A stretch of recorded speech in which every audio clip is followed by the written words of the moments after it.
বাইরে একটা ভীষণ ডাল ওয়েদার, একটানা বৃষ্টি চলছে। আর এই ডাল ওয়েদারের মধ্যে একটা সুখবর দিচ্ছি, কলকাতায় অনুষ্ঠিত হতে চলেছে একটা এক্সিবিশন কাম সেল, নাম হচ্ছে কৌশিকী, অর্গানাইজড বাই দেশি এলিগেন্স।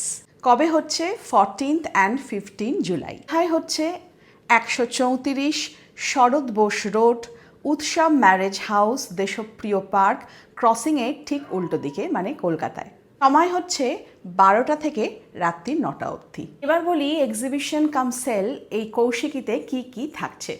থাকছে সব প্রদেশের sari, cotton, handloom, silk, semi silk, tussar, ghicha, kantha stitch, শান্তিনিকেতনী, ওড়িশার, অন্ধ্রের, তামিলনাড়ুর, সস্তা থেকে দামি কটন থেকে muslin, kurti set, 3 piece, Afghani set, বোহর skirt, wrapper dress, T shirt, pant, pencil pant, straight pant, ওড়না, ডিজাইনার ব্লাউজ, হোমমেড আচার, পাঁপড়, হজমি মশলা, তুলাই পাঞ্জি চাল, 1.5 carat gold polish, anti tarnish, AD, handmade বহু জুয়েলারি, মেদিনীপুরের শিল্পীদের হাতের কাজ, মধুবনী পেন্ডেন্ট ওড়না, পেন্টেড ওড়না, wall hanging, handmade parchment, diary, photo frame, radhaballabhi, আলুর দম, ঘুগনি, ফিশ ফিঙ্গার, ডিমের devil, sandwich, momo, veg non veg, mocktail, চা, কফি, ক্ষীরের পাটিসাপটা, মালপোয়া, কেক, পেস্ট্রি, কুকিজ, আরও অনেক কিছু। আর সাথে থাকছি আমরা, 14ই জুলাই ওখানে উপস্থিত থাকছি, আদর আমন্ত্রণ।